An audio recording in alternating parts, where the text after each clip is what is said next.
শহীদ বাড়িয়াকে শহীদ বাড়িয়ে পরিণত করতে পারে। জালেম কখনো মাজলুমের জীবনকে কোণঠাসা করতে পারে।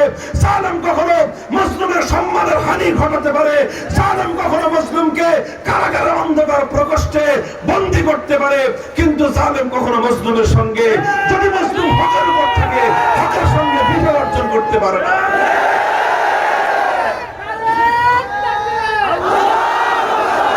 গুরুত্বপূর্ণ তাকরীর পেশ করছেন শাইখুল হাদিস ইবনে শাইখুল হাদিস আল্লামা মামুনুল হক হাফিজাহুল্লাহ।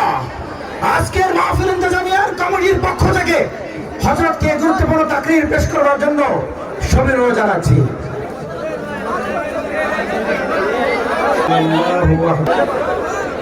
আসসালামু আলাইকুম ওয়া রাহমাতুল্লাহ।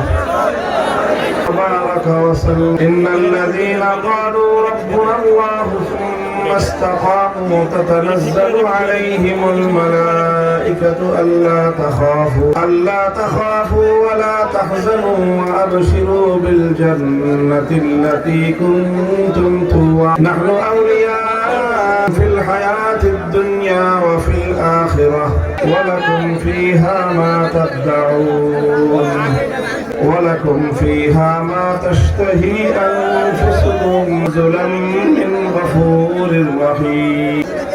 بارك الله لنا ولكم في القرآن العظيم ونفعنا وإياكم بالآيات والذكر الحكيم. اللهم صل على محمد وعلى آل محمد كما صليت إبراهيم وعلى آل إبراهيم إنك حميد مجيد.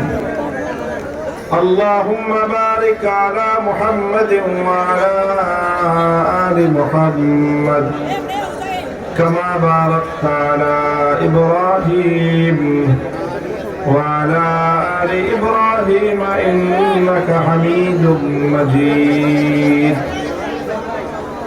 محترم حضرات উলামায়ে কেরাম, সম্মানিত শ্রদ্ধা ভাজন আমার মুরব্বী সাহেবান, সমবেত ইসলাম প্রিয়, কোরআন প্রেমিক, নবী প্রেমিক, তাওহীদি মুসলমান ভাই ও বন্ধুগণ, পর্দার অন্তরালে অবস্থানরত আমার সম্মানিত মা ও বোনেরা,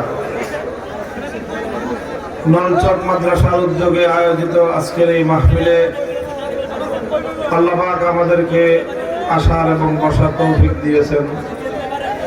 উলামায়ে কেরাম এবং নেক লোকদের সোহবতে কিছু মূল্যবান সময় আমাদেরকে অতিবাহিত করার তৌফিক দিয়েছেন।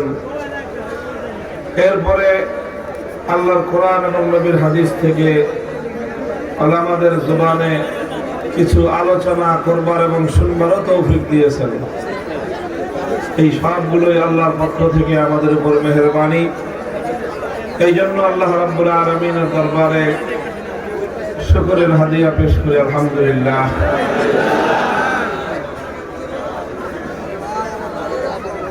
আপনাদের এই মাহফিলে বেশ অনেক বছর ধরেই আমার যাতায়াত, আপনাদের সঙ্গে একটা হৃদ্যতা এবং আন্তরিকতার সম্পর্ক। সর্বশেষ 2021 সালেও গ্রেফতার হওয়ার অল্প কিছুদিন আগে আপনাদের এখানে মাহফিলে আসার সুযোগ হয়েছিল। সেই মাহফিলকে কেন্দ্র করেও অনেক সমস্যা, অনেক বাধা বিঘ্ন তৈরি হয়েছিল।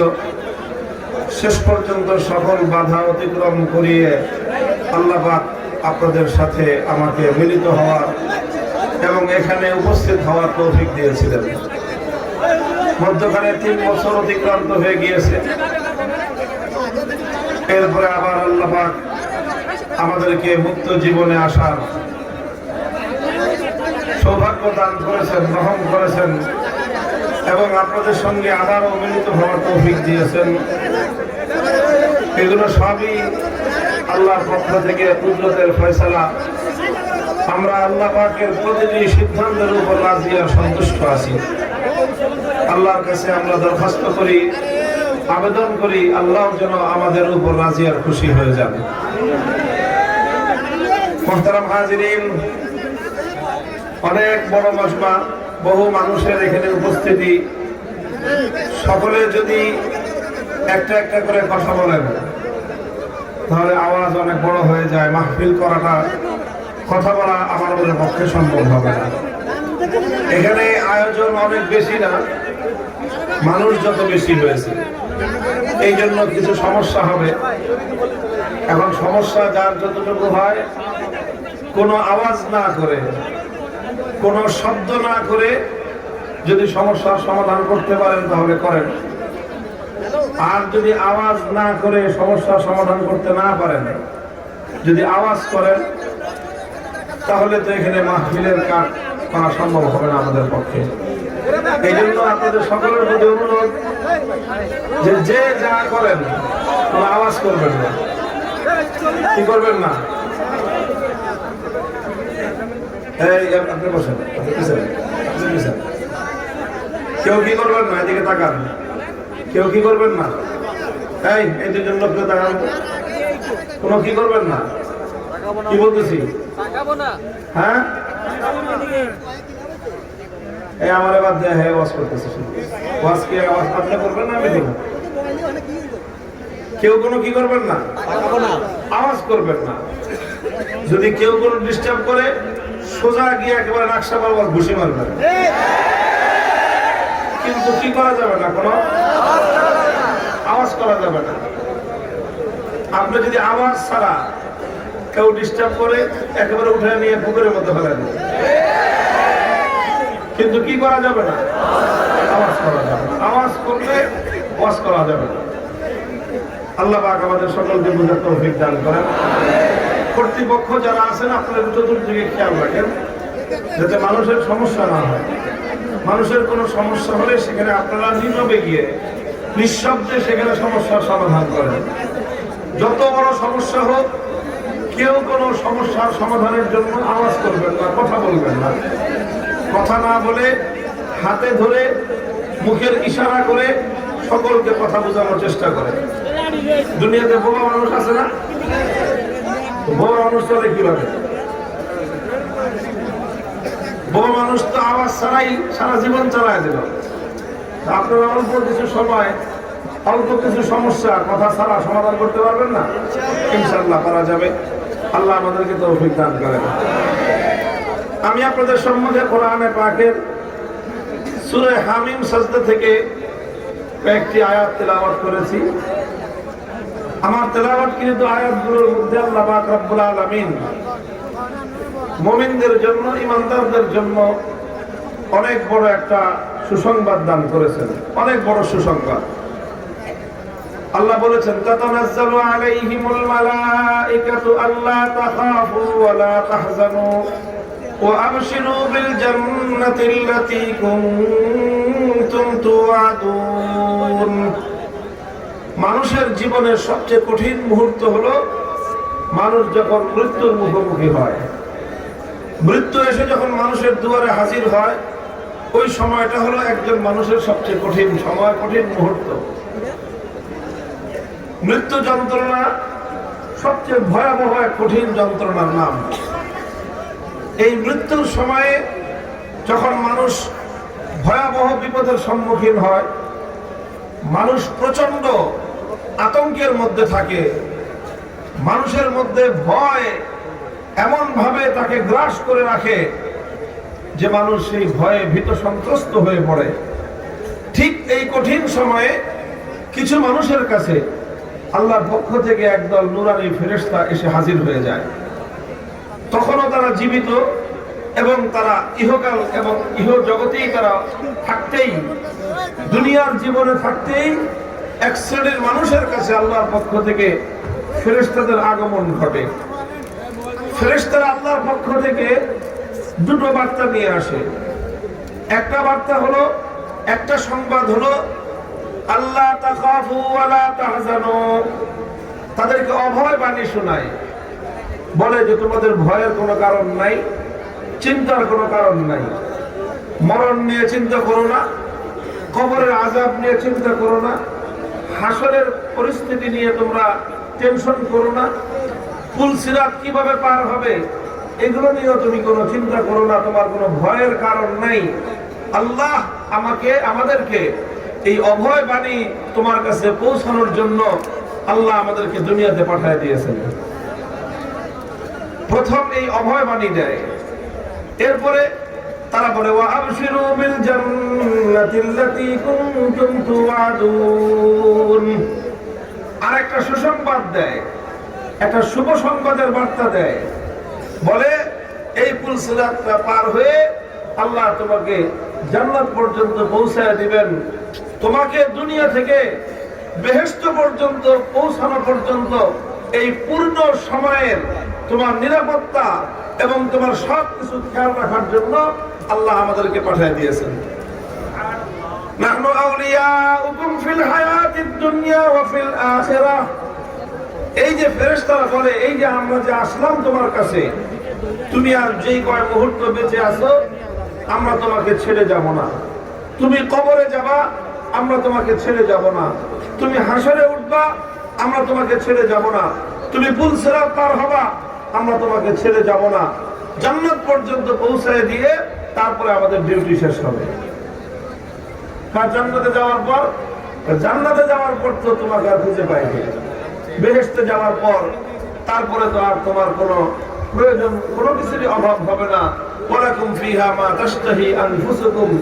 যা চাইবে সেখানে তোমাদের জন্য সমস্ত আপ্যায়নের ব্যবস্থা থাকবে। নুজুলাম মিন গফুরির রহিম।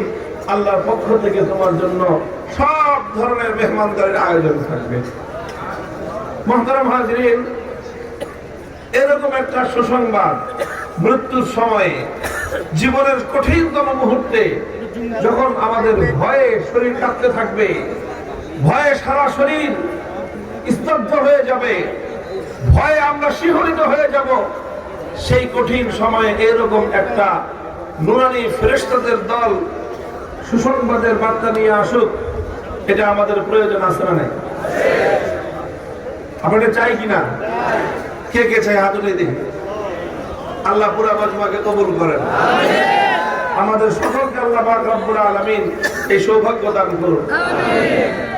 কথা হলো, এই সৌভাগ্য লাভ করবে কারা?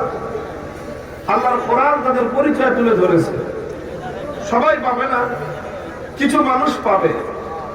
এই সৌভাগ্য যারা পাবে, কোরআনে পাক তাদের দুটি বৈশিষ্ট্য উল্লেখ করেছে। কয়টা বৈশিষ্ট্য? তাদের দুটি বৈশিষ্ট্যের কথা আল্লাহর কোরআন উল্লেখ করেছে। প্রথম বৈশিষ্ট্য হলো ইন্নাল্লাযীনা ক্বালু রাব্বুনাল্লাহ। যারা বলবে আমাদের রব হলেন কে? ইন্নাল্লাযীনা ক্বালু রাব্বুনাল্লাহ। যারা বলবে আমাদের রব হলো আল্লাহ। এক আল্লাহর রুবুবিয়্যতের ঘোষণা করা, এক আল্লাহকে রব বলে ঘোষণা করা, মেনে নেওয়া, এবং এক আল্লাহর রুবুবিয়্যতকে বিশ্বাস স্থাপন করা, এটা হলো প্রথম বৈশিষ্ট্য। যারা তাদের জীবনে একমাত্র আল্লাহকে রব মানবে, এক আল্লাহকে রব বলে ঘোষণা করবে, আল্লাহ পাক রব্বুল আলামিন ওই শ্রেণীর মানুষের জন্য এই মহা সৌভাগ্যের ব্যবস্থা করবেন। এটা হলো প্রথম গুণ, যে রব মানতে হবে কাকে? এক আল্লাহকে। দুই নম্বর বৈশিষ্ট্য হলো সুম্মাস্তাকামু। শুধু আল্লাহর উপর ঈমান আনলেন, একত্ববাদকে বিশ্বাস করলেন, আল্লাহর রুবুবিয়্যতের ঘোষণা দিলেন। এই এক ঘোষণা দিয়েই শেষ নয়, বরং দ্বিতীয় বৈশিষ্ট্য হলো মৃত্যু পর্যন্ত এই ঘোষণার উপর অটল এবং অবিচল থাকতে হবে। কোরআনের শব্দ হলো ইস্তাকামু, অর্থাৎ ইস্তেকামতের সাথে থাকতে হবে। শব্দটা আমরা সকলেই যদি কোরআনে পাকের একটা পরিভাষা, আরবি একটা পরিভাষা মুখস্থ করি, খারাপ হবে না ভালো হবে? তাহলে বলেন আমার সাথে, ইস্তেকামত। ইস্তেকামতের সাথে থাকতে হবে। কিসের সাথে? ইস্তেকামত শব্দের অর্থ হলো অটলতা, অবিচলতা। ইস্তেকামত অর্থ কি? অর্থাৎ অটল থাকতে হবে, অবিচল থাকতে হবে, পাহাড়ের মতো দৃঢ় এবং মজবুত থাকতে হবে। অনেক মানুষ তাদের ইমান হয় কচু পাতার পানির মতো। কচু পাতার পানি বুঝেন? কচু পাতার পানি মানে দেখতে খুব সুন্দর লাগে। কচু পাতার উপর যদি এক ফোঁটা পানি থাকে, একটু পানি থাকে, তো সেই পানিটা এটা মুক্তার মতো দেখতে সুন্দর লাগে। কিন্তু দেখতে যতই সুন্দর লাগুক, কচু পাতার উপর এই পানির কোনো স্থায়িত্ব নাই। সামান্য একটু বাতাসের ঝাপটা যদি এসে লাগে আর পাতাটা যদি একটু কাত হয়ে যায়, তাহলে মুক্তার মতো দেখতে ওই পানিটা আর কচু পাতার উপর থাকতে পারে না। মুহূর্তের মধ্যে সেটা পড়ে যায় এবং সেই পানি আর খুঁজে পাওয়া যায় না। তাহলে কচু পাতার উপরে পানি দেখতে সুন্দর লাগে। দেখতে সুন্দর লাগলে কি হবে? এই পানির কিন্তু কোনো স্থায়িত্ব নাই। যে কোনো মুহূর্তে এই পানিটা এখান থেকে পড়ে যেতে পারে, যে কোনো মুহূর্তে এই পানিটা এখান থেকে অপসারিত হয়ে যেতে পারে। আমাদের মধ্যে বহু মানুষ আছে এমন ইমানদার, আল্লাহর উপর ইমান এনেছে, আল্লাহকে রব বলে মেনেছে, আল্লাহর রুবুবিয়্যতের ঘোষণা দিয়েছে, একত্ববাদকে ধারণ করেছে, কিন্তু ধারণ করলে কি হবে? তার মধ্যে ইস্তেকামত নাই, দৃঢ়তা নাই, অটলতা নাই। তার ইমান হলো কচু পাতার পানির মতো। কচু পাতার পানির মতো একটু ধাক্কা আসলেই ইমান থেকে সরে যায়, একটু বিপদ আসলেই ইমান থেকে সরে যায়।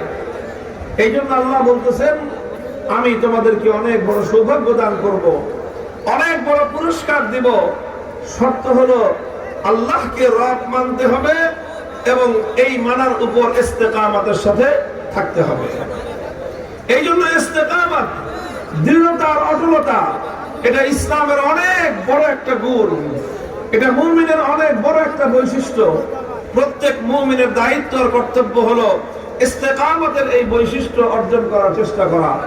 কারণ ইস্তেকামতের অনেক ফজিলত রয়েছে। হযরত সুফিয়ানে সৌরি রাহমাতুল্লাহি আলাইহি, সুফিয়ানে সৌরি রাহমাতুল্লাহি আলাইহি অনেক বড় একজন তাবেঈ। তিনি বলেছেন, আল ইস্তিকামাতু ফিদ দুনিয়া কাল মুরুরি আলাস সিরাতি ফিল আখিরাহ। আল ইস্তিকামাতু ফিদ দুনিয়া কাল মুরুরি আলাস সিরাতি ফিল আখিরাহ।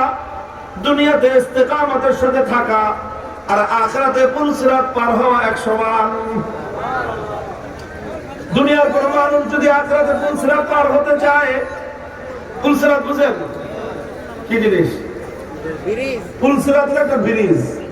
আসলে বাংলায় আমরা পুল সিরাত বলি, আরবিতে শব্দটা হলো আস-সিরাত। পুল শব্দটা আরবিতে নাই, কিন্তু এটাকে আমরা বাংলায় পুল সিরাত বলি কেন? বাংলায় বলে, উর্দুতে বলে, ওখান থেকে শব্দটা বাংলায় পুল সিরাত ব্যবহার হয়। মূলত আখিরাতে আমরা যখন কবর থেকে উঠব, আখিরাতের যখন আমাদের জিন্দেগি শুরু হবে, আখিরাতের জীবনের একটা ম্যাপ, একটা চিত্র হলো এরকম যে যেখানে আমরা সকলে জড়ো হব, সমস্ত মানুষ, সেটা হলো হাসরের মাঠ। এই হাসরের মাঠে দুনিয়ার সব মানুষ একত্রিত হবে।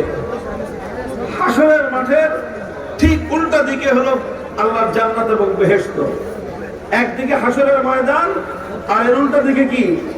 বেহেশত এবং জান্নাত। আর এই হাসরের মাঠ এবং বেহেশতের মধ্যখানে হলো জাহান্নাম। মাঝখানে কি? একদিকে হাসরের মাঠ, তারপরে জাহান্নাম, তারপরে বেহেশত। সুতরাং আমরা সব মানুষ থাকবো কোথায়? হাসরের মাঠে। যাইবো কোথায়? যাইতে চাই কোথায়? বেহেশতে যেতে চাই। হাসরের মাঠ থেকে যদি কেউ বেহেশতে যেতে চায়, মাঝখানে কি? মাঝখানে হলো জাহান্নাম। এখন এই জাহান্নাম পার হওয়া ছাড়া বেহেশতে যাওয়ার কোনো রাস্তা নাই। জাহান্নাম পার হবেন কিভাবে? আল্লাহ পাক রব্বুল আলামিন এই জাহান্নামটা পার হওয়ার জন্য একটা ব্রিজ তৈরি করবেন। এই ব্রিজের এক মাথা থাকবে হাসরের মাঠে, তার আরেক মাথা থাকবে আল্লাহর বেহেশত এবং জান্নাতে। ওয়া ইম মিনকুম ইল্লা ওয়ারিদুহা কানা আলা রাব্বিকা হাতমান মাকদিয়া। আল্লাহর কোরআন বলেছে, দুনিয়ার কোন মানুষ যদি জান্নাতে যেতে চায়, আল্লাহর বেহেশত পর্যন্ত পৌঁছতে চায়, তাহলে জাহান্নামের উপর দিয়ে ব্রিজ পার হওয়া ছাড়া ভিন্ন কোন রাস্তা নাই। There is no alternative way. Alternative কোন রাস্তা নাই, বিকল্প কোন পথ নাই। যে আপনি অনেক দিকে ঘুরে যাবেন, কোন রাস্তা নাই, একমাত্র পুলসিরাত পার হয়ে তারপরে জান্নাতে যেতে হবে। যারা পুলসিরাত পার হতে পারবে তারা জান্নাতে যেতে পারবে, যারা পুলসিরাত পার হতে পারবে না তাদের কপালে বেহেশতও জুটবে না।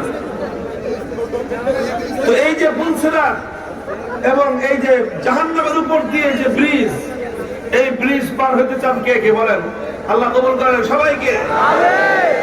হযরত সুফিয়ান সাউরি রাহমাতুল্লাহি আলাইহি বলেন, আখিরাতে এই হাসরের মাঠ থেকে আল্লাহর জান্নাত পর্যন্ত যাওয়ার জন্য যে ব্রিজ, যে পুল নির্মিত আছে, যে সিরাত এবং যে রাস্তা নির্মিত হয়েছে, এই রাস্তা দিয়ে যদি কেউ জাহান্নামের থেকে অতিক্রম করে আল্লাহর জান্নাত পর্যন্ত পৌঁছতে চায়, তাহলে তার জন্য উপায় হলো আল ইস্তিকামাতু ফিদ দুনিয়া কাল মুরুরি আলাস সিরাতি ফিল আখিরাহ।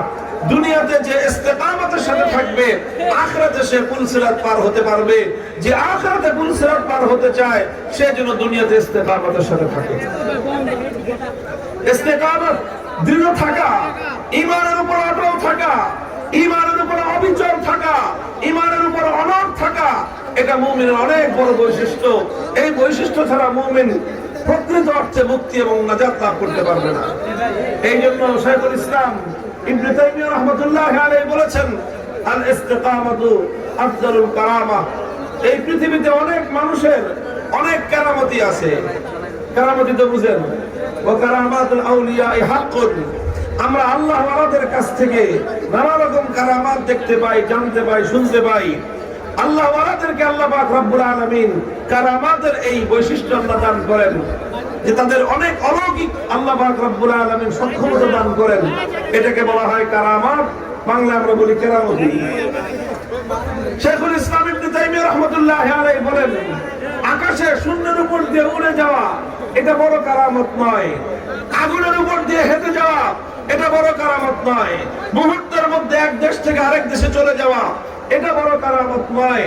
বরং এই পৃথিবীতে মানুষের জন্য সবচেয়ে বড় কারামত হলো একজন মানুষ যদি ইস্তিকামতের সাথে অটল আর দৃঢ় থাকতে পারে, সেটাই হলো দুনিয়ার সবচেয়ে বড় কারামত। এটা অনেক বড় কারামত। হযরত জুনায়েদ বাগদাদী রাহমাতুল্লাহি আলাইহি সম্পর্কে তার জীবনীতে পাওয়া যায় যে এক লোক জুনায়েদ বাগদাদীর অনেক কথা শুনেছে, অনেক নাম শুনেছে তার, সারা দুনিয়ার মানুষের কাছে ওরা সুপরিচিতি, সুখ্যাতি, মনে করছে অনেক বড় বুজুর্গ তিনি, না জানি তার কত কারামত থাকবে। তো ওই লোকটা জুনায়েদ বাগদাদীকে দেখার জন্য, পরখ করার জন্য আসছে যে অনেক বড় আল্লাহওয়ালা, অনেক বড় বুজুর্গ, তাহলে ওনার অনেক কারামত থাকবে, ওনার সঙ্গে কিছুদিন থাকি আর ওনার কারামত আমি একটু দেখি। সে লোকটা অনেকদিন থাকছে, 30-40 দিন, 1 চিল্লা পর্যন্ত থাকছে। থাকার পরে লোকটা হতাশ হয়ে সে জুনায়েদ বাগদাদীকে বলতেছে যে হুজুর, আমি তো আসছিলাম অনেক আশা নিয়ে। কি আশা নিয়ে? তো শুনছি মানুষ আপনাকে অনেক বড় আল্লাহওয়ালা বলে, আপনি নাকি অনেক বড় বুজুর্গ। তো এই জন্য আমি আসছিলাম, মনে করছি এত বড় আল্লাহওয়ালা, এত বড় বুজুর্গ, না জানি তারা কত রকম কারামত থাকবে। সে তো কোনো সময় মাটির উপর দিয়ে হাঁটবেই না, সে আকাশ দিয়ে উড়ে যাবে, পানির নিচ দিয়ে চলে যাবে, আগুনের উপর দিয়ে হাইটে যাবে। এইসব কত রকম কেরামতি দেখবো, এই আশা নিয়ে আমি আসছিলাম। কিন্তু 1 মাস থাকলাম, কোন কেরামতি তো আপনার দেখলাম না। আপনি কি বুজুর্গ হইলেন? জুনায়েদ বাগদাদী রাহমাতুল্লাহি আলাইহি লোকটাকে বুঝতে পারলেন যে এই লোকটা তো আসলে প্রকৃত মানুষের নেককারী, প্রকৃত মানুষের দিনদারি কি সেটা বুঝতেই পারে নাই। তাকে বোঝানোর জন্য বললেন, আচ্ছা ঠিক আছে, তুমি হতাশ হয়ে ফিরে যাচ্ছ, যাও, কিন্তু যাওয়ার আগে আমাকে একটা প্রশ্নের উত্তর দাও। এই যে এতদিন যে আমার সাথে থাকলা, আমাকে আল্লাহর নবীর সুন্নতের খেলাফ কোনো কাজ করতে দেখেছো? না, তা তো দেখি না। আপনি একেবারে কোরআন হাদিস মোতাবেক সুন্নতের উপর আপনি আমল করেন, আল্লাহর প্রত্যেকটা হুকুম পালন করেন, নবীর প্রতিটা তরিকা আপনি মেনে চলেন। বললেন তখন যে দেখো, একটা লোক 1 মাসের মধ্যে আল্লাহর নবীর সুন্নতের খেলাফ একটা কাজ করলো না, সে আল্লাহর হুকুমের উপর, নবীর তরিকার উপর এত দৃঢ় আর অটল থাকে, ইস্তিকামতের সাথে থাকতে পারে, দুনিয়াতে এর চেয়ে বড় আর কোনো কারামত হতেই পারে না। আল্লাহ পাক রব্বুল আলামিন আমাদের সকলকে ইস্তিকামতের সাথে থাকার তৌফিক দান করেন। ইস্তিকামত অনেক হিম্মতের কাজ, অনেক সাহসিকতার কাজ। ইস্তেকামতের সাথে থাকতে হবে ইনশাআল্লাহ। রব বলেছি কাকে? রব বলেছি কাকে? চলে বলেন। আল্লাহকে রব বলবেন আর এমনি খুব সহজেই দুনিয়ার জীবন পার হয়ে সুরসুরায়ে জান্নাতে চলে যাবেন, ব্যাপারটা কিন্তু সহজ না। আহাসিবান নাসু আন ইউতরাকু আন ইয়াকুলু আমান্না ওয়া হুম লা ইফতানুন। আল্লাহর কোরআন বলতেছে দুনিয়ার মানুষ কি এটা চিন্তা করে আন ইয়াকুলু আমান্না ওয়া হুম লা ইফতানুন, যে মানুষ বলবে যে আমি ঈমানদার, ঈমানদার মুখে শুনেই মুখে বললেই আল্লাহ পাক রব্বুল আলামিন মানুষকে সব ঘাটি পার করে জান্নাত পর্যন্ত পৌঁছায় দিবেন। তার জীবনে কোনো পরীক্ষা আসবে না, তার জীবনে তাকে কোনো পরীক্ষা দিতে হবে না। মানুষ কি এমনটা ভেবেছে? কোশ্চেন কালে এটা হতে পারে না। তুমি যখন বলবে আমি ঈমানদার, পরীক্ষা তোমাকে দিতে হবে। তুমি যখন পরিচয় ধারণ করবা আমি ঈমানদার, তুমি যখন ঘোষণা করবা আমার রব হলো আল্লাহ, তখন তোমার জীবনে অনিবার্যভাবে পরীক্ষা আসবে। আর তুমি যদি সেই পরীক্ষায় কামিয়াবি অর্জন করতে চাও, তুমি যদি আল্লাহর কাছ থেকে জান্নাতের পুরস্কার লাভ করতে চাও, তাহলে তোমাকে অবশ্যই সেই পরীক্ষার মুখে ইস্তেকামতের সাথে থাকতে হবে, অটল থাকতে হবে, অবিচল থাকতে হবে। আলহামদুলিল্লাহ, যুগে যুগে ইসলামের ধারক বাহক যারা, তারা এইভাবে অটল এবং অবিচল থেকে থেকেই ইস্তেকামতের সাথে থেকে থেকেই পরীক্ষায় উত্তীর্ণ হয়ে গিয়েছেন। আর এভাবেই ১৫০০ বছর পর পর্যন্ত আমাদের কাছে আল্লাহর দ্বীন, সহিহ দ্বীন, সঠিক দ্বীন আমাদের কাছ পর্যন্ত এসে পৌঁছেছে। ইস্তেকামতের সাথে থাকতে হবে। ইস্তেকামতের পথে দুটো বাধা আসে। কয়টা বাধা? পালন করে বলেন, কয়টা বাধা? ইস্তেকামতের সাথে থাকতে হবে। ঈমান আনলাম, পার পেয়ে গেলাম, ব্যাপারটা এমন নয়। ঈমান আনছেন, পরীক্ষা দিতে হবে। ঈমান এনেছেন, বাধার সম্মুখীন হতে হবে। ঈমান এনেছেন, প্রতিকূলতার সম্মুখীন হতে হবে। ঈমান গ্রহণ করেছেন, আপনাকে বাধার সম্মুখীন হতে হবে। ঈমান আনাটাই দায়িত্ব শেষ নয়। ঈমান এনেছেন, কবর পর্যন্ত ঈমানকে রক্ষা করে তারপরে পরীক্ষায় উত্তীর্ণ হয়ে যেতে হবে। এইভাবে ঈমান আনার পর অটল এবং অবিচল থাকার নামই হলো ইস্তেকামত। এই ইস্তেকামতের পথে দুই ধরনের বাধা আসে।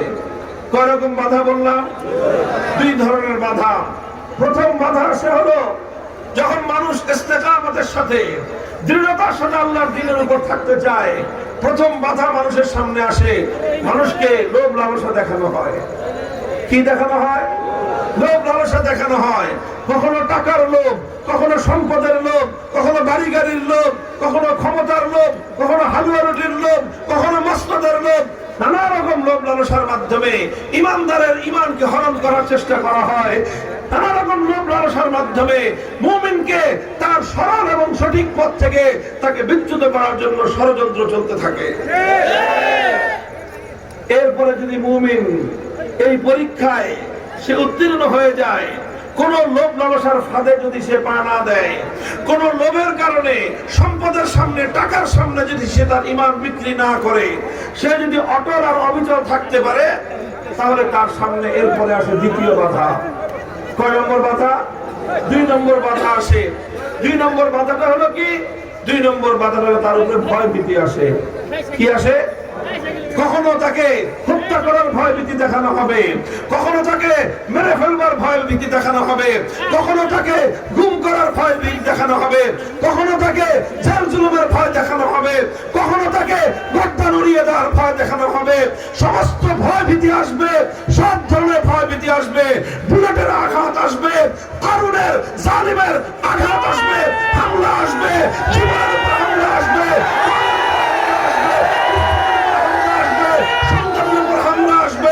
সবকিছু হামলা মামলা সব উপেক্ষা করে আমরণ ঈমানের পথে, দ্বীনের পথে অটল থাকার নামই হলো ইস্তেকামত।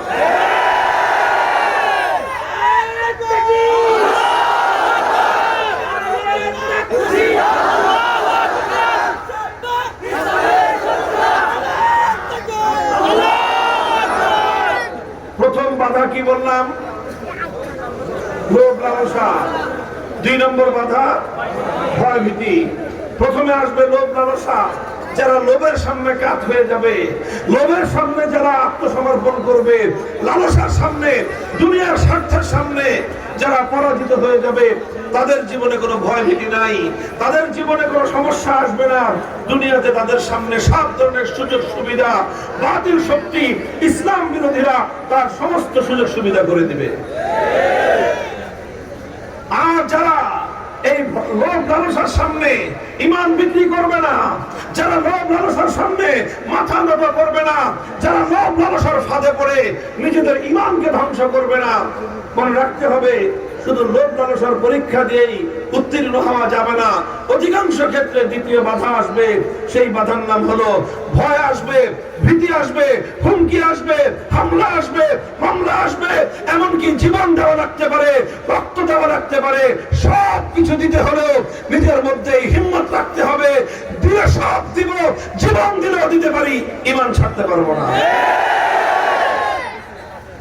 মুহতারাম হাজিরিন, বলতেছিলাম ১৫০০ বছর পর্যন্ত ঈমান মুসলমানদের কাছে এমনিতে আসে নাই। আল্লাহর এই জমিনে ঈমান এমনি টিকে নাই। আল্লাহর এই জমিনে আল্লাহর দ্বীন এত সহজেই টিকে থাকে নাই। যুগে যুগে ইসলামের ধারক বাহক যারা, তাদেরকে ইস্তেকামতের পরীক্ষা দিতে হয়েছে, তাদেরকে অটল আর অবিচল থাকতে হয়েছে।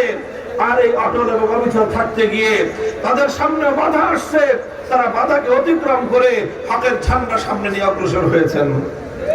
আমরা যে ইমামকে মানি, আমাদের ইমামের নাম হলো ইমামে আজম, ইমাম আবু হানিফা রাহমাতুল্লাহি আলাইহি। এই দুনিয়াতে মুসলমানরা ৪ জন ইমামকে সাধারণত অনুসরণ করে থাকেন। এই ৪ ইমামের মধ্যে ৩ জন ইমামের জীবনে অনেক বড় পরীক্ষা এসেছে, আর সেই পরীক্ষাগুলোকে তারা অতিক্রম করে ইস্তেকামতের সাথে থেকে দুনিয়াবাসীকে দেখিয়ে দিয়েছেন যে আল্লাহর দ্বীন ধরলাম তো ধরলাম, যত বাধা বিপত্তি আসুক না কেন জীবন দিতে পারি, ঈমান বিক্রি করতে পারি না। ইমাম আবু হানিফা রাহমাতুল্লাহি আলাইহির সামনে ওনার সময়ের যে শাসক ছিল, যে জালেম অত্যাচারী শাসক ছিল, সে অনেক জালেম ছিল, অত্যাচারী ছিল, সে মানুষের উপর জুলুম করত। এই জুলুমের বিরুদ্ধে দেশে সমাজে ব্যাপকভাবে মানুষের মধ্যে ক্ষোভ তৈরি হলো। সে জালেম চিন্তা করলো এই মানুষের ক্ষোভ প্রশমন করার জন্য একটা কৌশল হতে পারে যে ইমাম আবু হানিফা, যার প্রতি মানুষের ব্যাপক শ্রদ্ধা এবং ভালোবাসা আছে, এই আবু হানিফাকে যদি আমার দলে ফিরাতে পারি, তাহলে মানুষ, আমার প্রতি মানুষের ক্ষোভ একটু কমবে। এই জন্য সময়ের শাসক ইমাম আবু হানিফা রাহমাতুল্লাহি আলাইহির কাছে প্রস্তাব করলো। কি প্রস্তাব? যে হুজুর, আপনার জন্য আমি প্রধান বিচারপতি, কাজীউল কুযাত, চিফ জাস্টিস, এই পদ তিনি অফার করলেন। যে হুজুর, আপনি প্রধান বিচারপতির পদ গ্রহণ করেন, অনেক সম্মান পাবেন, অনেক মর্যাদা পাবেন, অনেক বেতন ভাতা পাবেন, অনেক ফ্যাসিলিটি, অনেক প্রোটোকল, অনেক কিছু পাবেন। প্রধান বিচারপতির পদ গ্রহণ করেন। ওনাকে ওনার হক পথ থেকে সরানোর জন্য, অন্যায়ের বিরুদ্ধে কথা বলার এই কণ্ঠকে স্তব্ধ করে দেওয়ার জন্য অত্যাচারী জালিম শাসক ইমাম আবু হানিফার সামনে লোভ লালসার এই ফাঁদ পাতলো এবং ওনাকে ক্ষমতার মসনদের লোভ দেখালো যে আপনি বিচারপতির আসন গ্রহণ করেন। ইমাম আবু হানিফা রাহমাতুল্লাহি আলাইহি দেখলেন, আমি যদি অত্যাচারী জালিমের অধীনে প্রধান বিচারপতির মসনদ গ্রহণ করি, তাহলে এর দ্বারা এই জালিম অত্যাচারীকে সমর্থন জানানো হবে। আমি যদি তার অধীনে প্রধান বিচারপতি হই, তাহলে তার প্রতি আমাকে সমর্থন ব্যক্ত করা লাগবে। এতে মানুষ বিভ্রান্তিতে পড়বে, মানুষ মনে করবে যে ইমাম আবু হানিফার মতো লোক যদি এই জালেম শাসকের পক্ষে থাকে, তাহলে আর আমরা এর বিরুদ্ধাচরণ করার দরকার কি? এই জন্য ইমাম আবু হানিফা রাহমাতুল্লাহি আলাইহি প্রধান বিচারপতির পদ, এত সম্মান, এত মর্যাদা, এত সুযোগ সুবিধার এই পদকে তিনি লাথি মারলেন। বললেন যে ইমাম আবু হানিফা, নোমান ইবনে সাবিত কোন অত্যাচারী জালেম শাসকের অধীনে সরকারি চাকরি করবে না। লোভকে তিনি পরাস্ত করলেন, লোভের বাধাকে তিনি অতিক্রম করলেন। প্রথম বাধা অতিক্রম হলো, প্রথম বাধা অতিক্রম হলে শেষ, এরপরে আরো বাধা আছে। এরপরে 2 নম্বর বাধা, 2 নম্বর বাধাটা কি? ভয়ভীতির বাধা। সেটা সেই বাধাই আরোপ করলো। ইমামকে পুলিশ পাঠায় জালেম অত্যাচারী শাসক অ্যারেস্ট করলো, গ্রেফতার করলো, জেলখানার অন্ধকার কারা প্রকোষ্ঠে তাকে বন্দী করলো, আর বলল যতদিন পর্যন্ত আপনি এই প্রধান বিচারপতির পদ গ্রহণ করে আমার প্রতি আপনি সমর্থন ব্যক্ত না করবেন ততদিন পর্যন্ত কারাগার থেকে আপনার মুক্তি নাই। ইমাম আবু হানিফা বললেন, কারাকে বরণ করে নিলাম, কারাগারের অন্ধকার প্রকোষ্ঠকে বরণ করে নিলাম, বন্দিত্বকে বরণ করে নিলাম, স্বাধীনতাকে বিসর্জন দিলাম, সমস্ত কষ্টকে আমি হাসি মুখে বরণ করে নিলাম, কিন্তু আমার পক্ষে একজন অত্যাচারী জালেম শাসকের প্রতি সমর্থন ব্যক্ত করা সম্ভব নয়। তিনি ওইভাবেই জালিমের জিন্দানখানায় বন্দিত্বকে বরণ করলেন, জালিমের জিন্দানখানায় তিনি আটক থাকলেন। জালিম চিন্তা করলো এইভাবে আটক রেখে লাভ কি, কিছুদিন পরে যদি আবার বের হয় তাহলে এই ইমামের জনপ্রিয়তা আরো বেড়ে যাবে। এই জন্য শেষ পর্যন্ত ঐতিহাসিকরা লেখে সে কারাগারের মধ্যে ইমামে আবু হানিফার বিরুদ্ধে ষড়যন্ত্র শুরু করলো, আর ষড়যন্ত্রমূলক ভাবে ইমামের খাবারের সঙ্গে বিষ মিশ্রিত করে, বিষ প্রয়োগ করে কারাগারের অন্ধকার 4 দেয়ালের মধ্যখানে ইমামে আজম এই পৃথিবীর ইতিহাসে, ফিকহের ইতিহাসে সর্ববৃহৎ সবচেয়ে বড় ইমামকে, এই পৃথিবীর সবচেয়ে বড় জামাতের ইমাম যিনি, পৃথিবীর সবচেয়ে বেশি মানুষ যার অনুসরণ করে, যার মাযহাব মানে, সেই মহান ইমাম ইমামে আজম নুমান ইবনে সাবিত ইমাম আবু হানিফা রাহমাতুল্লাহ আলাইহিকে শেষ পর্যন্ত বিষ প্রয়োগ করে শহীদ করা হয়েছে, হত্যা করা হয়েছে। ইমাম আবু হানিফা রাহমাতুল্লাহ আলাইহি প্রথমে লোভ লালসার সরকারি পদ এই প্রস্তাব প্রত্যাখ্যান করেছেন, এরপরে ওনার উপর ভয় ভীতি এসেছে, জুলুম নেমে এসেছে, নির্যাতন নেমে এসেছে, তিনি জুলুম আর অত্যাচারের স্টিম রোলারকে বরদাস্ত করে নিয়েছেন, জালিমের সামনে মাথা নত করেন নাই। এর নাম হলো ইস্তেকামত।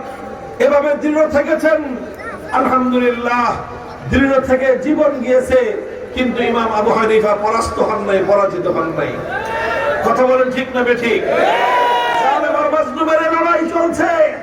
জালেম হয়তো মাজলুমকে কখনো কখনো দমন করতে পারে, জালেম কখনো মাজলুমকে হত্যা করতে পারে, জালেম কখনো মাজলুমের রক্ত দিয়ে আল্লাহর জমিন রঞ্জিত করতে পারে, জালেম কখনো মাজলুমের রক্ত দিয়ে শাপলা চত্বরের পিচ ধরা পথকে লাল করতে পারে, হাটহাজারীর মাঠকে রঞ্জিত করতে পারে, জালেম কখনো মাজলুমের রক্ত দিয়ে শহীদ বাড়িয়াকে শহীদ বাড়িয়ায় পরিণত করতে পারে, জালেম কখনো মাজলুমের জীবনকে কোণঠাসা করতে পারে, জালেম কখনো মাজলুমের সম্মানের হানি ঘটাতে পারে, জালেম কখনো মাজলুমকে কারাগারের অন্ধকার প্রকোষ্ঠে বন্দী করতে পারে, কিন্তু জালেম কখনো মাজলুমের সঙ্গে, যদি মাজলুম হকের উপর থাকে, হকের সঙ্গে বিজয় অর্জন করতে পারে না।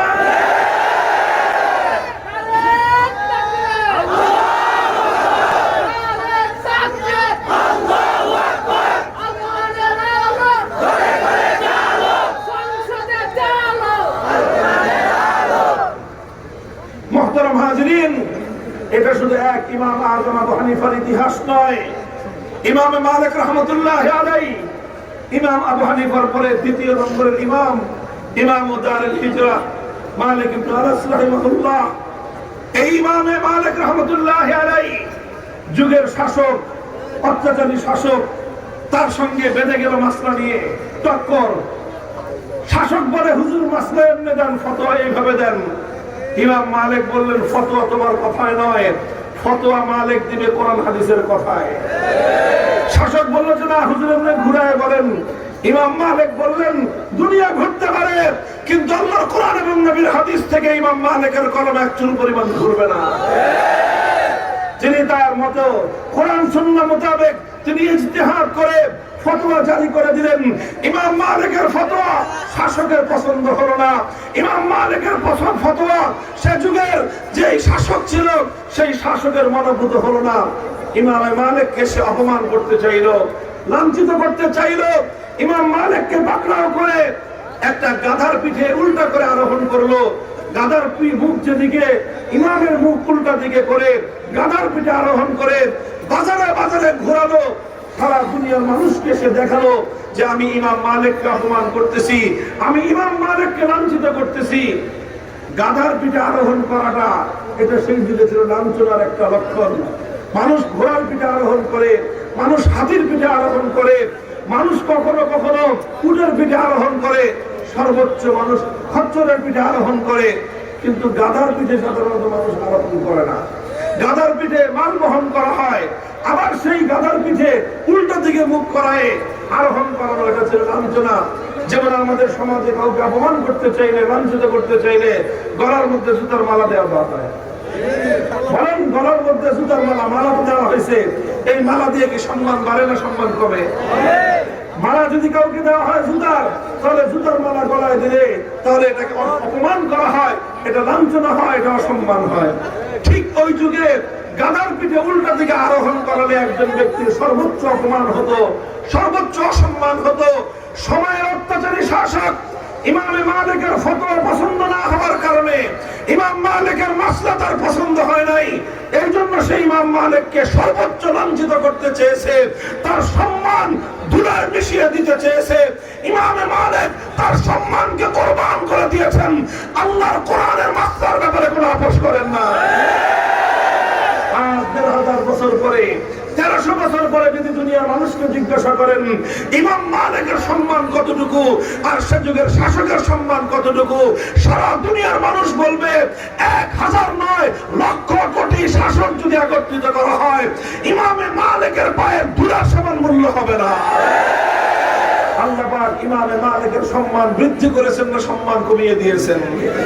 আল্লাহর দ্বীনের জন্য যারা তোমার সম্মান কমাতে চাবে, আল্লাহর কসম খেয়ে বলি, তোমার ইজ্জত সারা দুনিয়ার মানুষ কমাতে চাইলো তোমার সম্মানের জিম্মাদার হবেন আমার আল্লাহ। কুল ইন্নাল ইজ্জাতা লিল্লাহি জামিআ, সমস্ত সম্মান কার হাতে? কুলিল্লাহুম্মা মালিকাল মুলক তুতিল মুলকা মান তাশা ওয়া তানজিউল মুলকা মিম্মান তাশা ওয়া তুইজ্জু মান তাশা ওয়া তুযিল্লু মান তাশা।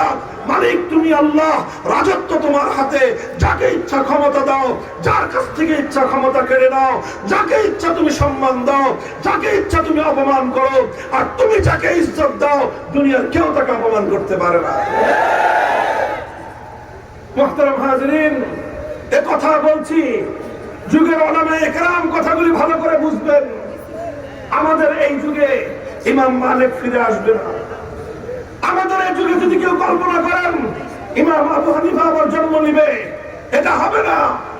তবে এই যুগে যারা অত্যাচারী শাসক, এই যুগের যারা অত্যাচারী জালেম, তাদের এরকম ডিমান্ড পয়দা হবে, তাদের চাহিদা তৈরি হবে।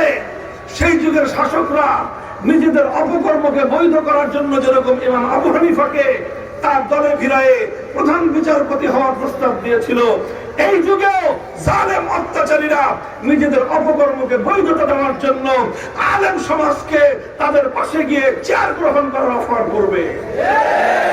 হ্যাঁ, দেশ জাতির স্বার্থে কখনো প্রয়োজন হলে উলামায়ে উম্মাত বিভিন্ন মসনদ, বিভিন্ন দায়িত্ব নিতে পারে, কিন্তু কোন সময় কোন জালেম, কোন অত্যাচারীকে বৈধতা দেওয়ার জন্য কোন আলেমের জন্য সরকারি পদ গ্রহণ করা বৈধ হবে না। তখন সেখানে ইমাম আবু হানিফা রাহমাতুল্লাহি আলাইহির আদর্শ অনুসরণ করতে হবে। কখনো আপনার মাসলা, কখনো আপনার মাসালা, আপনার ফতোয়া শাসকের বিরুদ্ধে যেতে পারে। দুঃখ লাগে, বড় কষ্ট লাগে আমাদের এই কথাটা চিন্তা করলে। জালেমের জন্য দুঃখ লাগে না, দুঃখ লাগে ওই সমস্ত মানুষদের জন্য যারা জালেমদের অপকর্মকে আল্লাহর কোরআন এবং নবীর হাদিসের অপব্যাখ্যা দিয়ে বৈধতা দেওয়ার চেষ্টা করেছিল। আমাদের এই দেশে ভাস্কর্যের বিষয় নিয়ে বিতর্ক তৈরি হয়েছিল। আমরা পরিষ্কার ভাষায় বলেছিলাম, যে কোনো ব্যক্তির ভাস্কর্য হোক, এটা মূর্তি, আর কোন প্রাণীর মূর্তি বানানোর অবকাশ ইসলামের মধ্যে নাই, শরীয়তের মধ্যে নাই। সুতরাং এই মূর্তি এটা হিন্দুয়ানি সংস্কৃতি, মূর্তি এটা শিরকি সংস্কৃতি, মূর্তি এটা আল্লাহর একত্ববাদ বিরোধী সংস্কৃতি। ব্যর্থহীন ভাষায় আমরা এই কথা বলেছিলাম। আমাদের মতো আরো অনেকেই বলেছিলেন যে এইভাবে মুসলমানদের জনপদে, মুসলিম দেশের স্থানে স্থানে, বিভিন্ন পয়েন্টে পয়েন্টে বিভিন্ন গুরুত্বপূর্ণ স্থাপনায় কোন ব্যক্তির মূর্তি বানাবেন, এটা ইসলাম সমর্থন করে না। একটি মুসলিম জাতির দেশে এটাকে কোনোদিন এটাকে সমর্থন করা যায় না। এতে ওনারা নারাজ হলেন। ওনারা চেয়েছিলেন ওনার বাবার মূর্তি বানাবেন। আমি তখন বলেছিলাম যে দেখেন, আমরা আপনাদের কল্যাণকামী, আপনাদের প্রতি আন্তরিক পরামর্শ দেই। মুহাম্মদুর রাসূলুল্লাহ সাল্লাল্লাহু আলাইহি ওয়াসাল্লামের ইতিহাস আমি উদ্ধৃত করেছিলাম। আমি বলেছিলাম আমার নবী যেদিন মক্কা বিজয় করলেন, মক্কায় আসলেন, পবিত্র বাইতুল্লাহর সামনে আসলেন, ওয়াহাউলাহু 370 নসবান। আল্লাহর নবী এসে দেখেন বাইতুল্লাহর সামনে, উপরে, নিচে, ভিতরে 360টা মূর্তি বসানো। আল্লাহর নবী বললেন সবগুলি মূর্তি একটা একটা করে এটাকে ভূপাতিত করো। নবীজি নিজে বাইতুল্লাহর মধ্যে ঢুকলেন, ঢুকে যেই সব মূর্তি পেয়েছেন, হাতের মধ্যে লাঠি ছিল, লাঠি দিয়ে এক একটা মূর্তির পেটের মধ্যে খোঁচা মারছেন, আর এক একটা মূর্তি জমিনের মধ্যে ভূপাতিত হয়ে গিয়েছে। নবীজির কণ্ঠে উচ্চারিত হয়েছিল, জাল হক ওয়া যাহাকাল বাতিল ওয়া মা ইউবদিউল বাতিল ওয়া মা ইউঈদ। হক এসেছে, বাতিল অপসারিত হয়ে যাবে ইনশাআল্লাহ। মক্কার মাটিতে আর কোনোদিন এই মূর্তি নামক বাতিলের স্থান হবে না। আল্লাহর নবীর সামনে একটা মূর্তি আনা হলো বাইতুল্লাহর ভিতর থেকে, যে মূর্তিটা ইব্রাহিম আলাইহিস সালামের নামে বানানো। কার মূর্তি? নাউজুবিল্লাহ, ইব্রাহিম আলাইহিস সালামের মূর্তি বানানো। আল্লাহর নবী ইব্রাহিম আলাইহিস সালামের বানানো মূর্তি দেখে সবচেয়ে বেশি ক্ষিপ্ত হলেন, সবচেয়ে বেশি রাগান্বিত হলেন। ইব্রাহিম আলাইহিস সালাম আমাদের নবীর সম্পর্কে কি হয় জানেন? পূর্বপুরুষ। ইব্রাহিম আলাইহিস সালামের সন্তান ইসমাঈল আলাইহিস সালাম, সেই ইসমাঈল আলাইহিস সালামের বংশ পরম্পরার সন্তান হলেন মুহাম্মদুর রাসূলুল্লাহ সাল্লাল্লাহু আলাইহি ওয়াসাল্লাম। এই জন্য আমাদের নবীর বাপ দাদা হলেন ইব্রাহিম এবং ইসমাঈল আলাইহিস সালাম। আল্লাহর নবী নিজের বাপের মূর্তি দেখে খুশি হন নাই। নিজের বাবার মূর্তি নিজে বানাবেন তো দূরের কথা, আরেকজন বানিয়েছে এটা দেখেও খুশি হন নাই। বরং ইব্রাহিমের মূর্তি দেখে আল্লাহর নবী সবচেয়ে বেশি রাগান্বিত হয়েছেন। আল্লাহর নবী বলেছেন, কাতালাহুমুল্লাহ, ওই সমস্ত মানুষদেরকে আল্লাহ ধ্বংস করুক, ওদের উপর আল্লাহ অভিশাপ পড়ুক যারা ইব্রাহিম আলাইহিস সালামের মূর্তি বানিয়েছে। অথচ ইব্রাহিম আলাইহিস সালাম সারাটা জীবন কাটিয়েছেন এই মূর্তিকে ধ্বংস করার জন্য। আজ তারা কত বড় দুরাচার, কত বড় পাপিষ্ঠ, তারা সেই ইব্রাহিম আলাইহিস সালামের মূর্তি বানিয়ে ইব্রাহিমী আদর্শের সঙ্গে গাদ্দারি করলো।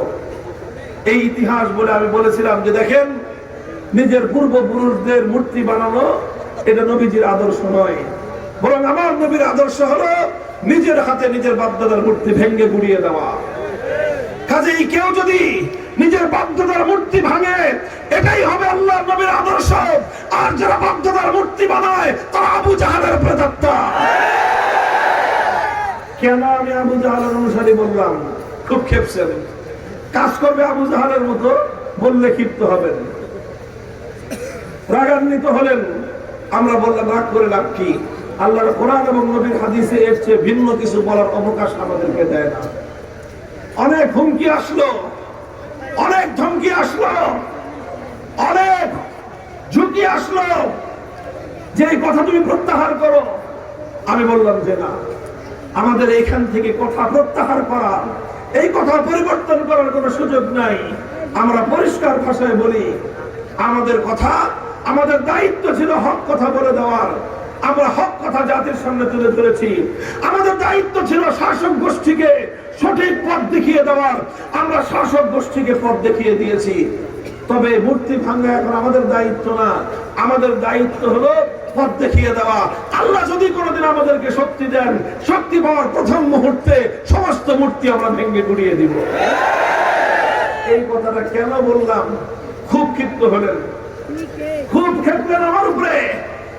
সংসদে দাঁড়িয়ে আমার নামে তিনি গীবত করেন, আমার নামে তিনি অপবাদ দিলেন, মিথ্যা রচনা করলেন, আমার সম্মান নষ্ট করার চেষ্টা করলেন। আমি মামুনুল হক একজন ব্যক্তির বিরুদ্ধে গোটা রাষ্ট্রযন্ত্র নিয়ে আওয়ামী জাহিলিয়াতের নেত্রী শেখ হাসিনা ঝাঁপিয়ে পড়লেন। আলহামদুলিল্লাহ, আল্লাহর উপর খাস রহমত হলো আমার উপরে। আমি দুর্বল মানুষ, কিন্তু এদেশের 100 বছরের বৃদ্ধ থেকে নিয়ে শুরু করে 4 থেকে 5 বছরের শিশুরা পর্যন্ত 5 ওয়াক্ত নামাজের পরে আমার জন্য দোয়া করলেন। আল্লাহর ঘর জিয়ারতকারীরা বাইতুল্লাহর গিলাফ ধরে ধরে আমার জন্য দোয়া করেছেন। মুলতাজামে দাঁড়িয়ে আমার জন্য দোয়া করেছেন। হাজার হাজার কোরআনের খতম এদেশের নারী পুরুষরা ঘরে ঘরে আমার জন্য তেলাওয়াত করলেন। লক্ষ লক্ষ টাকা আমার মুক্তির জন্য মানুষ সাদাকা করলেন। অসংখ্য রাকাত নামাজ পড়ে তারা আমার জন্য আল্লাহর কাছে সাহায্য কামনা করলেন। এই লক্ষ মানুষের দোয়া আমি ভেসে গেলাম। আলহামদুলিল্লাহ, আলহামদুলিল্লাহ, আলহামদুলিল্লাহ। আমার কথা প্রত্যাহার করতে হয় নাই। হয়তো 3 বছরের জুলুম বরদাস্ত করতে হয়েছে, হয়তো 3 বছরের জন্য কারা প্রকোষ্ঠে নিক্ষিপ্ত হতে হয়েছে, হয়তো কিছুদিনের জন্য অপবাদের বোঝা বহন করতে হয়েছে, হয়তো কিছুদিনের জন্য জালিমের রক্তচক্ষুতে পড়তে হয়েছে, কিন্তু আলহামদুলিল্লাহ হকের ঝান্ডা ধরে নিয়ে মাটির মধ্যে পড়েছিলাম। চূড়ান্ত বিজয় আল্লাহ আমাদেরকেই দান করেছেন। জালিমকে আল্লাহ উৎখাত করে দিয়েছে।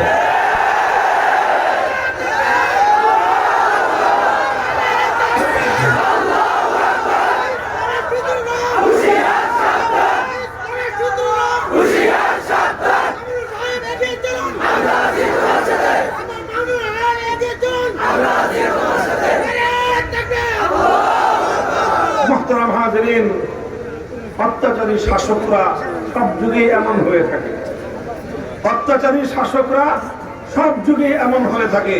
তবে কোন যুগের শাসক বড় জালিম হয়, কোনটা মাঝারি জালিম হয়। আমাদের কপাল খারাপ ছিল, আমাদের যুগের জালেমটা বিগত 100 বছরের মধ্যে নিকৃষ্টতম জালিম করেছিল।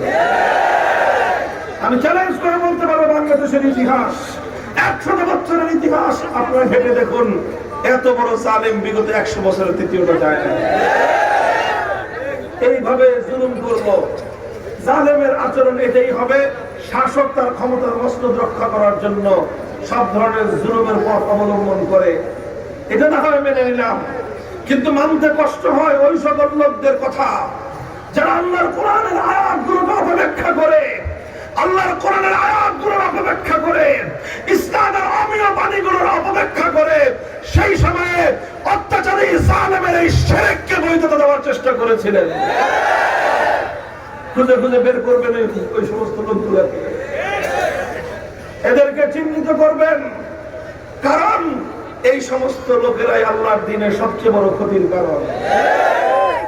মুহতারাম হাজিরিন, বলেছিলাম ইমামে আযম আবু হানিফা রাহমাতুল্লাহি আলাইহি তাকে লোভ দিয়ে, লালসা দিয়ে, দুনিয়ার স্বার্থ দিয়ে হকের পথ থেকে বিচ্যুত করার চেষ্টা করা হয়েছে। তিনি স্বার্থকে জলাঞ্জলি দিয়েছেন, ইমানকে জলাঞ্জলি দেন নাই। এরপরে ওনাকে বন্দী করা হয়েছে, অত্যাচার করা হয়েছে, শেষ পর্যন্ত ওনাকে হত্যা করা হয়েছে, জীবন দিয়ে দিয়েছেন, কিন্তু হকের ঝান্ডাকে বুলন্দিত হতে দেন নাই। ইমামে মালিক রাহমাতুল্লাহি আলাইহি অপমান সহ্য করেছেন, লাঞ্ছনা সহ্য করেছেন, গঞ্জনা সহ্য করেছেন, কিন্তু হকের কথা একজন পরিমাণ পরিবর্তন করেন নাই। ইমাম আহমদ ইবনে হাম্বল রাহমাতুল্লাহি আলাইহি একই ইতিহাস সময়ের শাসকের সঙ্গে ওনার বাদাবাদি হয়ে গেল। শাসক বলে এক কথা, যেই কথায় কোরআনে নাই। শাসক বলে এক কথা, যেই কথা নবীর হাদিসে নাই। শাসক বলে যে আমার এই কথার বিরোধিতা করতে পারবেন না কেউ।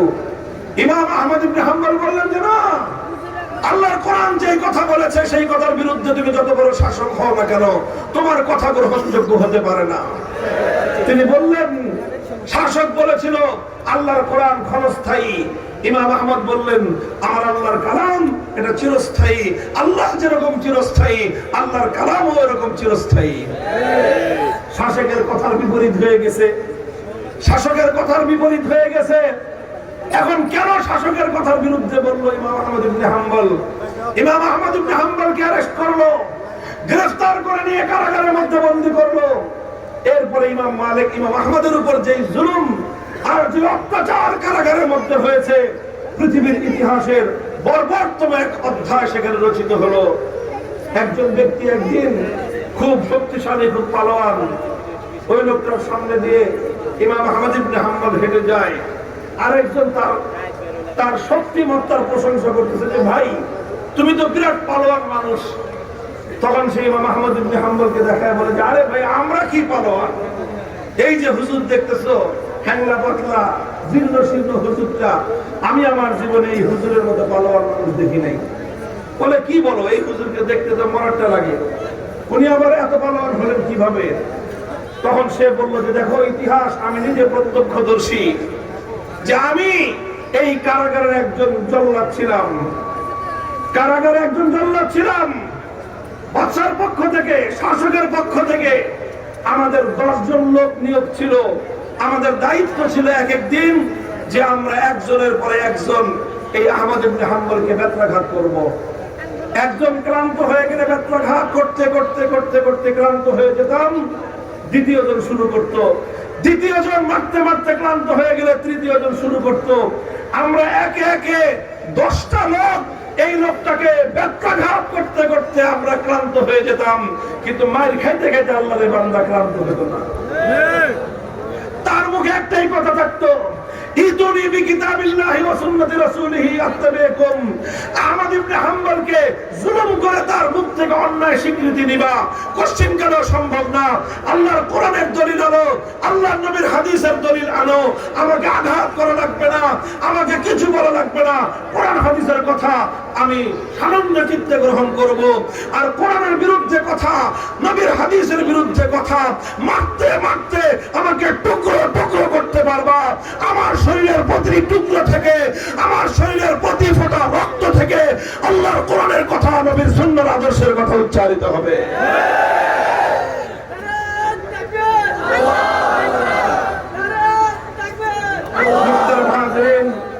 কথা খুব লম্বা বলবো না, আমরা শেষ যুগের মানুষ। দেখেন আমরা শেষ যুগের মানুষ, এমনি আখেরি নবীর উম্মত, আবার আখেরি নবীরও আখেরি যুগের উম্মত। আমরা দুর্বল, আমাদের পক্ষে কঠিন পরীক্ষা দিয়ে পাশ করা বড় কঠিন। এই জন্য আমরা আল্লাহর কাছে সবসময় দোয়া করি, আল্লাহুম্মা ইন্না নাসআলুকাল আফিয়া, আল্লাহুম্মা ইন্না নাসআলুকাল আফওয়া ওয়াল আফিয়া ওয়াল মুআফাতাদ দাইমাতা ফিদ দুনিয়া ওয়াল আখিরাহ। আয় আল্লাহ, আমাদেরকে তুমি আফিয়াতের জীবন দান করো, তুমি আমাদেরকে কঠিন পরীক্ষার সম্মুখীন করো না। তবে হিম্মত রাখতে হবে, আল্লাহ যতটুকু পরীক্ষার সম্মুখীন আমাদেরকে করবেন, ইনশাআল্লাহ আমরা যদি হকের ঝান্ডা ধারণ করতে পারি, আল্লাহর সাহায্য আমাদেরকে পাশে থাকবে, আল্লাহর সাহায্য আমাদের পাশে থাকবে। হে মুসলমান, এই জন্য একটু উঠে দাঁড়াও, একটু হিম্মত করো, আর একটা ধাক্কা দাও। এই সমাজ থেকে সকল অন্যায়, সকল অবিচার, সকল তাগুত, সমস্ত বাতিল ইনশাআল্লাহ নির্মূল হয়ে যাবে, নির্মূল হয়ে হকের ঝান্ডা সমুন্নত হবে। তোমাদেরকে ইস্তেকামতের সাথে থাকতে হবে, অটল থাকতে হবে, অবিচল থাকতে হবে। হয়তো কিছুদিন কারাবরণ করা লাগতে পারে, কিছু মানুষের জীবন দেওয়া লাগতে পারে। আরে জীবন তো প্রতিদিনই কিছু মানুষের যাচ্ছে, কথা বলেন, যাচ্ছে কি যাচ্ছে না?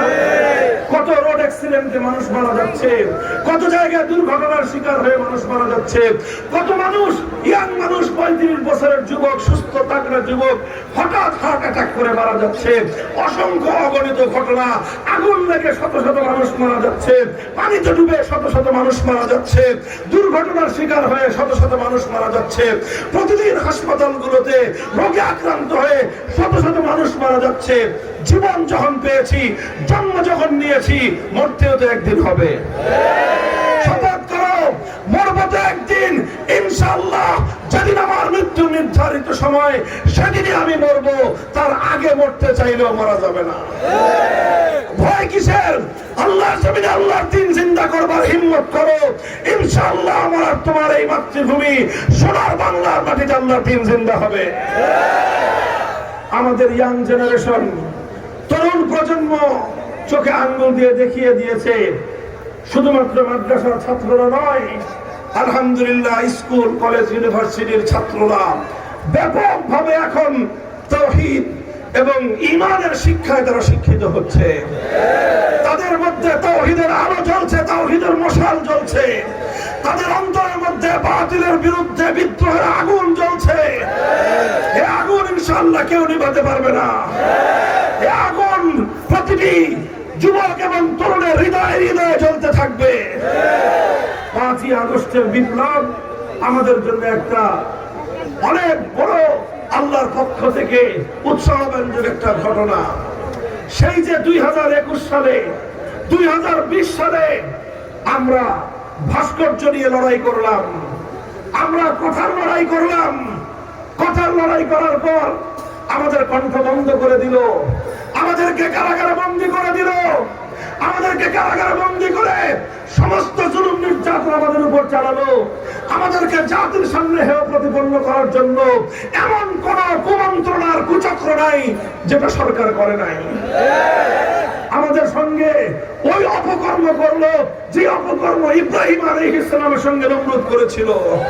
আমাদের সঙ্গে ওই অপকর্ম করা হয়েছে যে অপকর্ম মুসা আলাইহিস সালামের সাথে ফিরআউন করেছিল। আমাদের সঙ্গে ওই অপকর্ম ওই অন্যায় করা হয়েছে যে অন্যায় মুসা আলাইহিস সালামের সঙ্গে কারুন করেছিল। আমাদের সঙ্গে ওই অবিচার করা হয়েছে মুনাফিক সর্দার আব্দুল্লাহ ইবনে উবাই আল্লাহর নবীর বিরুদ্ধে যে ষড়যন্ত্র করেছিল। এভাবে অনেক ষড়যন্ত্র করেছে, আমরা কথা বলতে পারি নাই।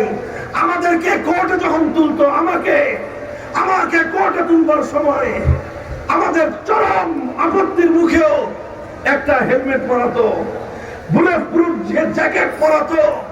আর এইভাবে জ্যাকেট পরায় হেলমেট পরায় হাতের মধ্যে হ্যান্ডকাপ লাগায় মিডিয়ার সামনে আমাদেরকে তুলে ধরতো। অনেক কাকুতি বিরোধী করতাম যে হেলমেটটা দিয়েন না, বলতাম, অনুরোধ করতাম জ্যাকেট পরে জাতির সামনে আমাদেরকে এভাবে অপমান করার চেষ্টা করেন না। পুলিশরা অনেক সময় চোখের পানি ছেড়ে দিয়ে বলতো যে হুজুর কিছুই করার নাই, উপরের অর্ডার, উপরের অর্ডার। আরে এমনও দৃশ্য দেখেছি আমরা, কোর্টের গারদের 15 জন 20 জন বন্দী আছে, সকলের জন্য খাবার আসতেছে। ওই সমস্ত বন্দীরা আমাকে একটু আপ্যায়ন করতে চায়। পুলিশরা বলতো যে সবাই খাবার, কিন্তু হুজুরদের খাবার দিতে পারবেন না। কেন? সিসিটিভিতে দেখতেছে, যদি ওনাকে কেউ খাবার দিচ্ছেন দেখা যায় আমাদের একটা চাকরি থাকবে না। এইভাবে দিনের পর দিন, এইভাবে 3টা বছর এক একটা করে দিন কেটেছে। এক একটা দিন মনে হয়েছিল হাসরের মাঠের দিনের মতো। আমরা এগুলো সহ্য করেছি, আলহামদুলিল্লাহ, আলহামদুলিল্লাহ সহ্য করেছি। এর বিনিময়ে দিয়েছেন আল্লাহ পাক 2024 সালের 5ই আগস্ট দুপুর বেলায় আমাদেরকে কোথাও মাহফিল করতে হয় নাই, কোথাও মঞ্চ করতে হয় নাই, কোথাও সমাবেশ করে মূর্তির বিরুদ্ধে আমাদেরকে কোনো কথা বলতে হয় নাই। আমাদের সেই 4 বছর আগের কথাগুলো আল্লাহ পাক টেকনাফ থেকে তেতুলিয়া প্রত্যেকটা ইমানদারের হৃদয়ের মধ্যে ঝংকার তুলে দিয়েছেন।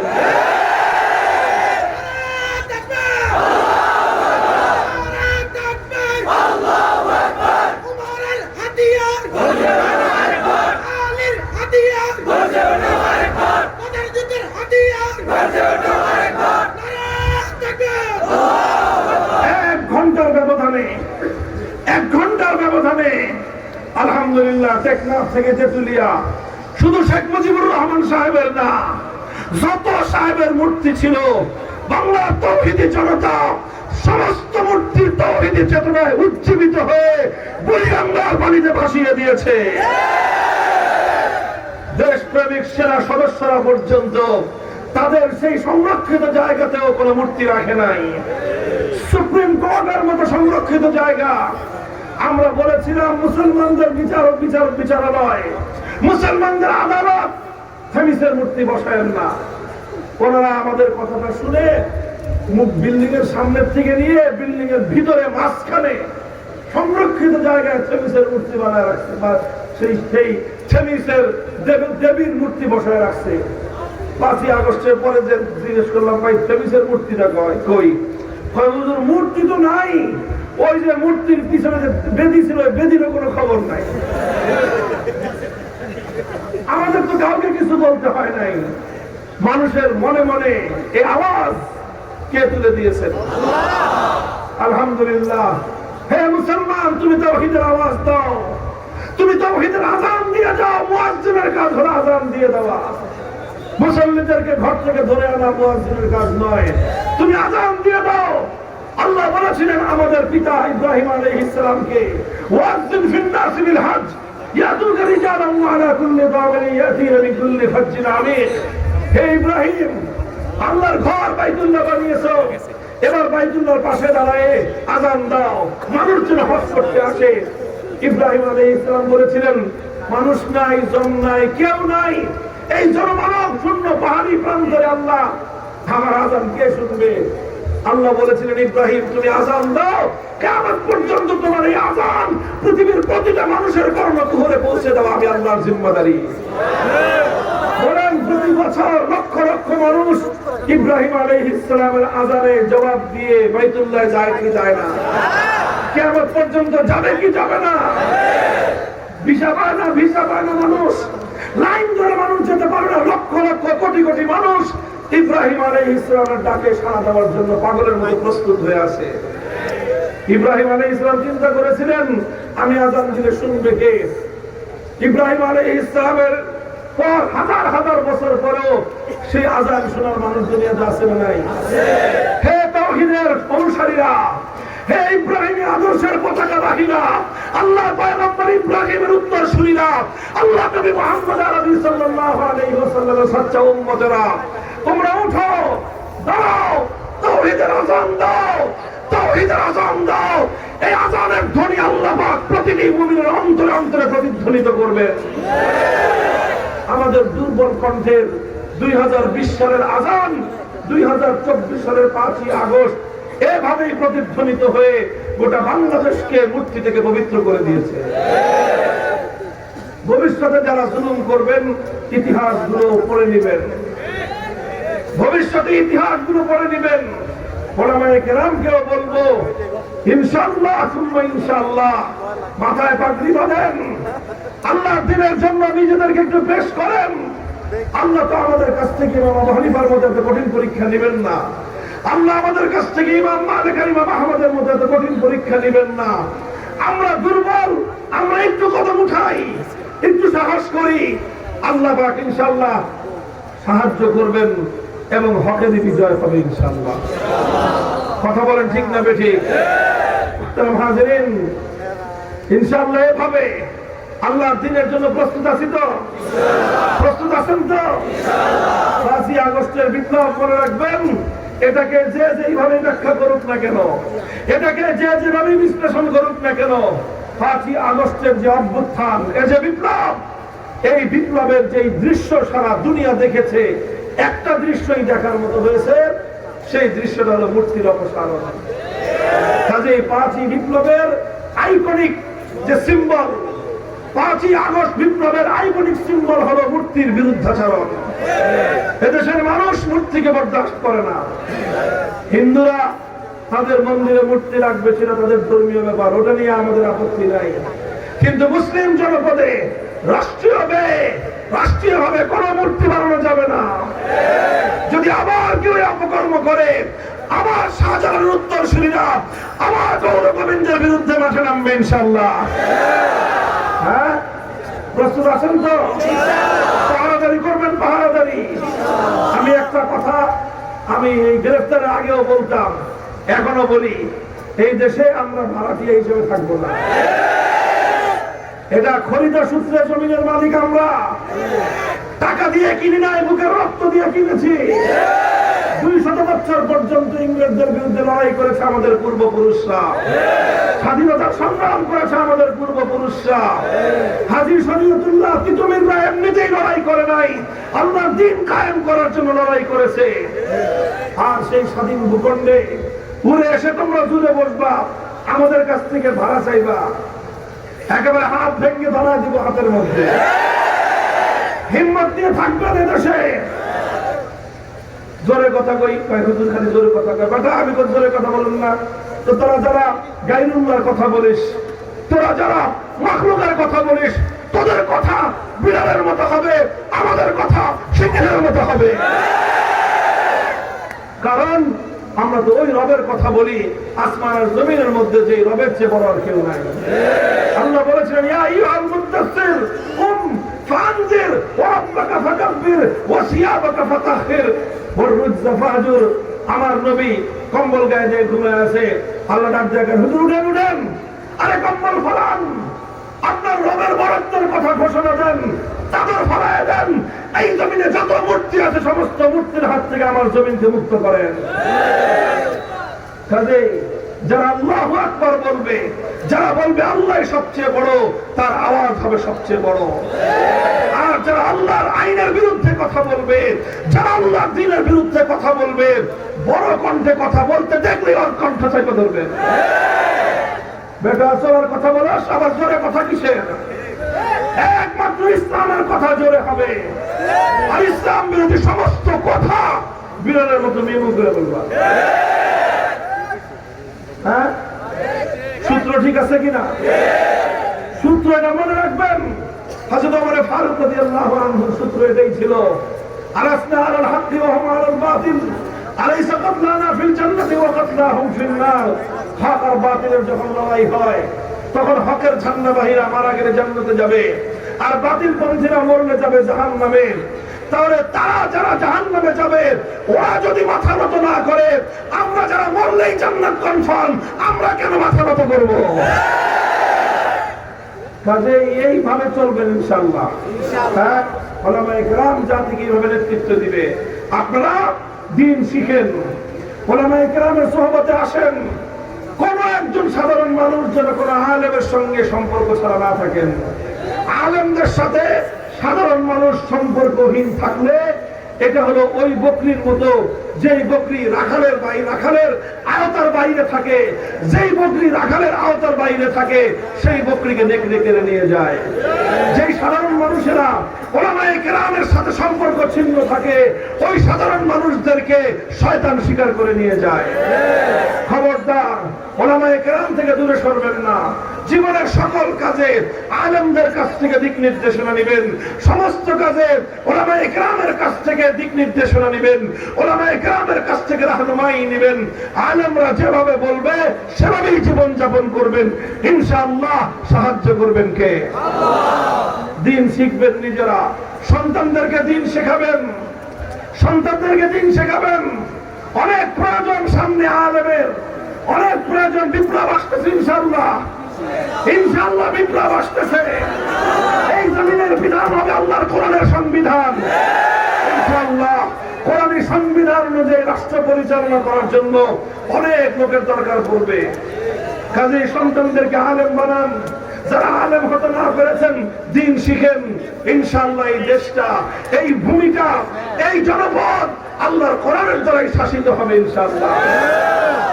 দাওয়াত এবং তাবলীগে ওলামাদের সঙ্গে যাবেন, আলেমদের নেতৃত্বে সেখানে গিয়ে 3 দিন সময় দিবেন, সেখানে চিল্লা দিবেন, দ্বীন শিখবেন, ইসলাম শিখবেন, আর হৃদয়ের মধ্যে হকের যে আলো সেটা প্রজ্বলিত করবেন। আলেমদের সঙ্গে যোগাযোগ রাখবেন। ইনশাআল্লাহ সুম্মা ইনশাআল্লাহ, আল্লাহ চাহে তো আমাদের এই দেশ, আমাদের এই ভূমি, আমাদের এই জনপদ অচিরেই পূর্ণাঙ্গ ইসলামী শাসনের আওতায় পরিচালিত হবে। আমরা ইস্তেকামতের সাথে থাকবো সকলে। আল্লাহ কবুল করুন, তৌফিক দান করেন।